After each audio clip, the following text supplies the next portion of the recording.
اب جو بندہ نماز بھی نہیں پڑھتا، زکات ادا بھی نہیں کرتا، چوریاں بھی کرتا ہے، حسد بھی کرتا ہے، بغض بھی کرتا ہے، گالیاں بھی دیتا ہے، لوگوں پر کے حقوق پر قبضہ بھی کرتا ہے، حسد بغض اور غیبت بھی کرتا ہے، آپ کیا سمجھتے ہیں کہ وہ اللہ کے رسول کی فرمانبرداری میں زندگی گزار رہا ہے؟ وہ حضور کی پیروی کے اندر زندگی گزار رہے ہیں؟ نہیں میرے بھائی والوں، یہ حضور کی نافرمانی ہے، اور جس نے حضور کی نافرمانی کی اس نے وہ کیا ہے؟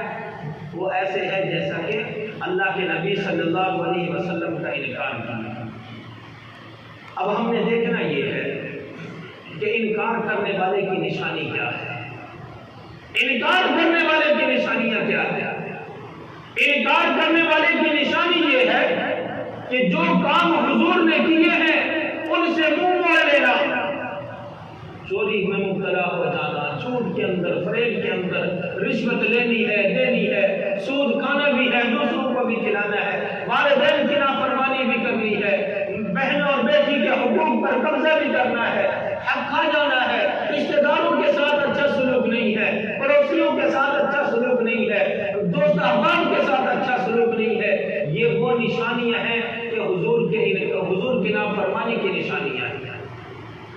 نماز نہیں پڑھنی، اذان ہو گئی ہے، نماز کا کوئی اثر نہیں، اذان کا کوئی اثر نہیں ہے، اللہ اکبر کی آواز بھی سنی ہے، اللہ سب سے بڑا ہے، تمہاری ساری مخلوقیات چھوڑ دی ہے۔ یہ حضور نے اذان سکھائی ہے، حضور کی اگر کوئی اللہ اکبر حی علی الصلاۃ اور نماز کی طرف، حی علی الفلاح اور کامیابی کی طرف، اب جو نہیں آتا وہ کیا سمجھتا ہے کہ وہ حضور کی فرمانبرداری کے اندر زندگی گزار رہا ہے، حضور کی پیروی کے اندر زندگی گزار رہا نہیں، وہ حضور کی نافرمانی ہو رہی ہے۔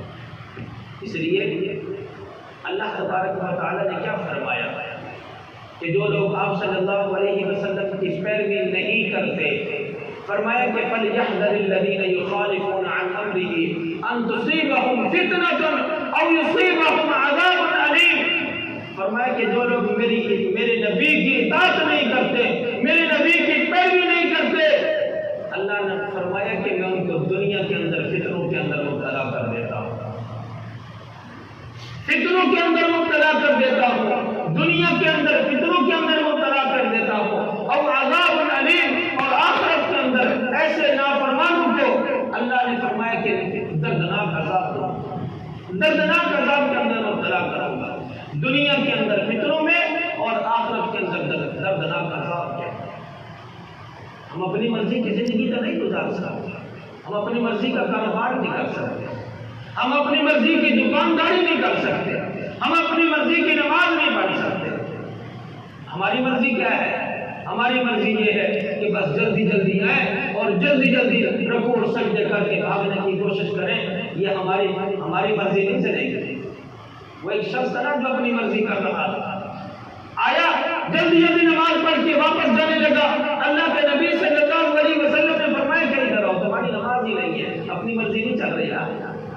حضور کی فرمانبرداری میں جب اس نے نماز پڑھی، صلو کما رأیتمونی اصلی، فرمایا کہ اس طرح نماز پڑھو جس طرح میں نے نماز پڑھی ہے، میں نماز پڑھتا ہوں اس طرح۔ جب اس نے نماز پڑھی نا، فرمایا کہ ہاں اب تیری نماز ہے۔ ہم اپنی مرضی کا روزہ نہیں رکھ سکتے، اپنی مرضی کی زکات نہیں دے سکتے، اپنی مرضی کا کاروبار نہیں کر سکتے، اپنی مرضی کا کوئی کام نہیں کر سکتے، ہم قرآن اور سنت کی مرضی کے مطابق کام کر سکتے ہیں۔ یہ ایک مومن کی، ایک مسلمان کی شان ہے۔ من اطاعنی فقد دخل الجنہ، جس نے میری اطاعت کی وہ کہاں داخل ہوگا؟ جنت میں داخل ہوگا۔ اس لیے میرے بھائی اور دوستو، فرمایا کہ جو اللہ کے نبی کی نافرمانی کرے گا، اللہ نے فرمایا کہ میں اس کو فتنوں کے اندر مبتلا کر دوں گا۔ یہ قتل و غارت والے فتنے، یہ بھائی ایک بھائی اپنے بھائی کو قتل کر ڈالتا ہے، یہ فتنہ ہی ہے اور کیا ہے۔ یہ چوریوں والے فتنے، یہ طلاقوں والے فتنے، یہ رشوت والا فتنہ، یہ سود والا فتنہ، یہ مہنگائی والا فتنہ، یہ اختلافات والا فتنہ، یہ بے برکتی والا فتنہ، یہ اولاد کو اپنے والدین کو دھکے دے کر باہر نکال دینا یہ بڑا فتنہ، اور والدین کا اپنی اولاد کو زندہ دفن کر دینا یہ والا فتنہ۔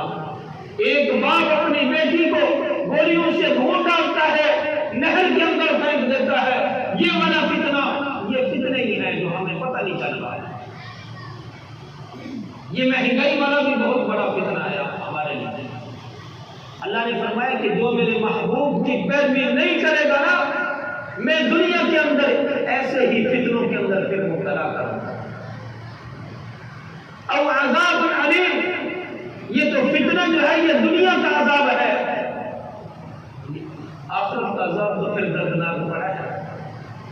فرمایا کہ آج اس دنیا کے اندر اللہ نے فرمایا کہ اگر میرے محبوب کی میرے نبی کی پیروی نہیں کرو گے نا، جیسے انہوں نے زندگی گزاری ہے اس طرح زندگی نہیں گزارو گے تو پھر میں فتنوں کے اندر مبتلا کروں گا۔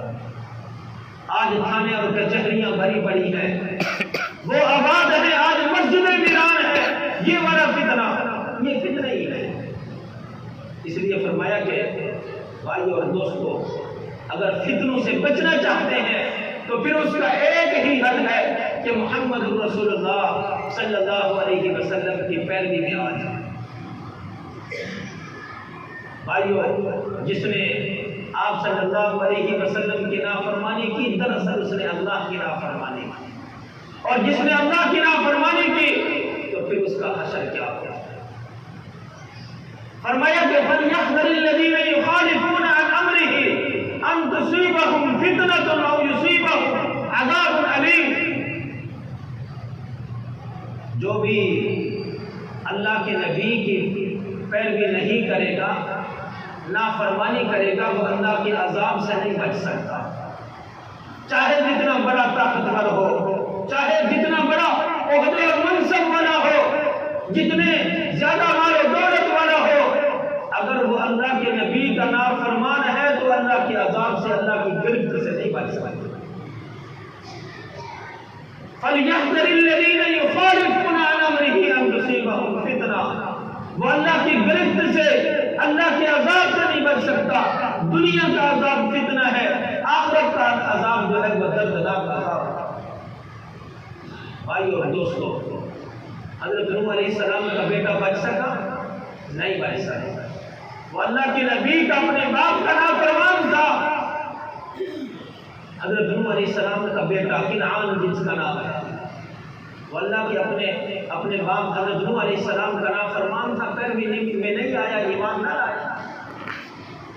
حضرت نوح علیہ السلام نے اپنے بیٹے کو بڑا کہا کہ آ جاؤ، میری بات مان لو، اس نے بات نہ مانی، اللہ کا عذاب آ گیا، وہ پانی والا عذاب، وہ سیلاب، وہ پانی کا ریلا آیا۔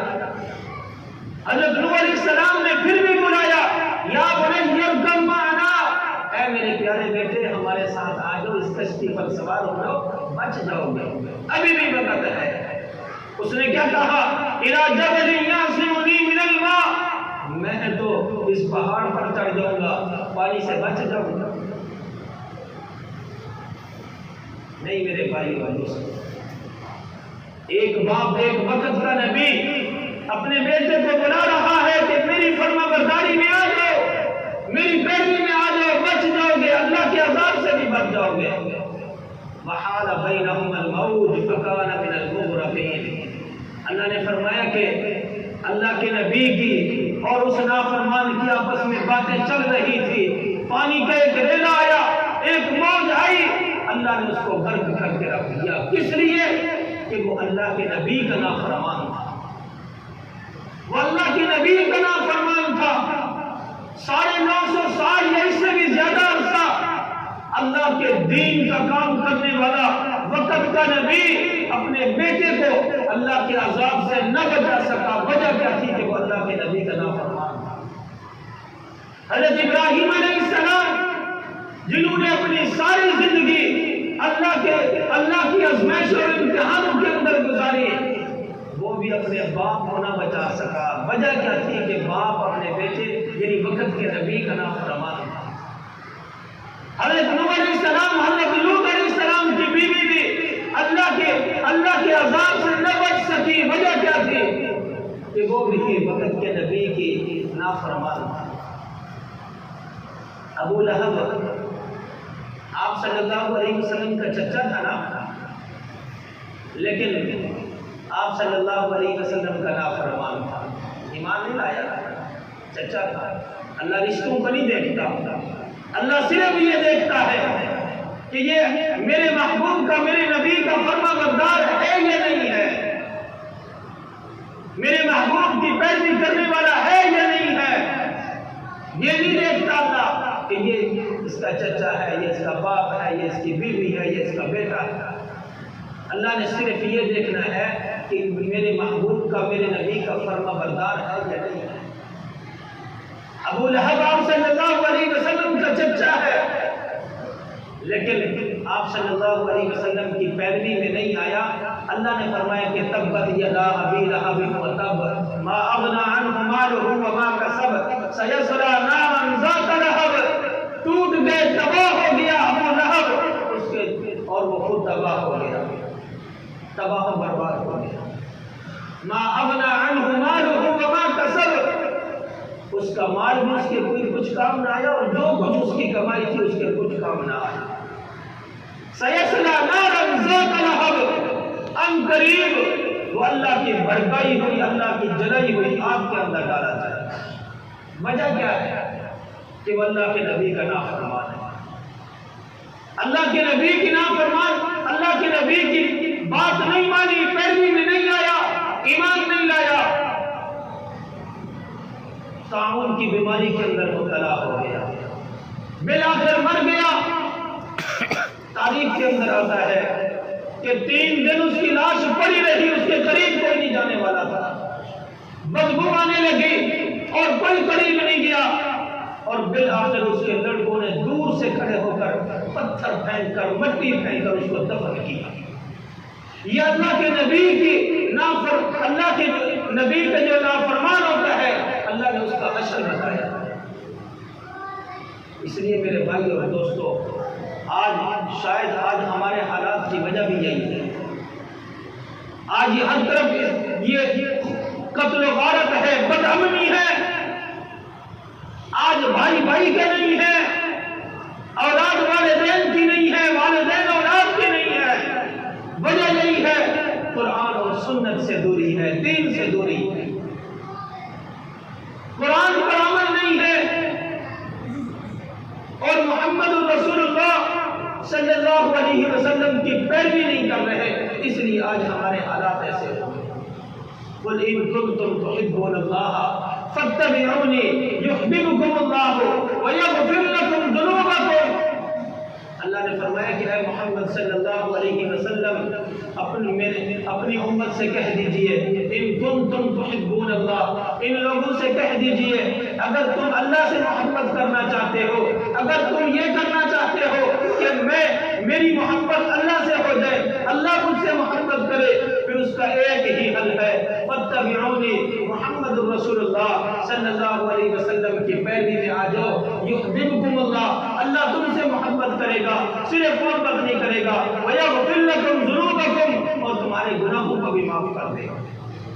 میرے بھائی اور دوستو، ضرورت اس بات کی ہے کہ اللہ کے نبی کی فرما برداری میں آ جائے، اللہ کے نبی کی پیروی میں آ جائے۔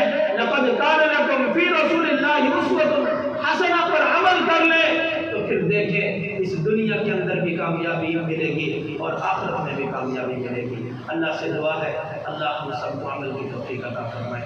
وآخر دعوانا الحمدللہ۔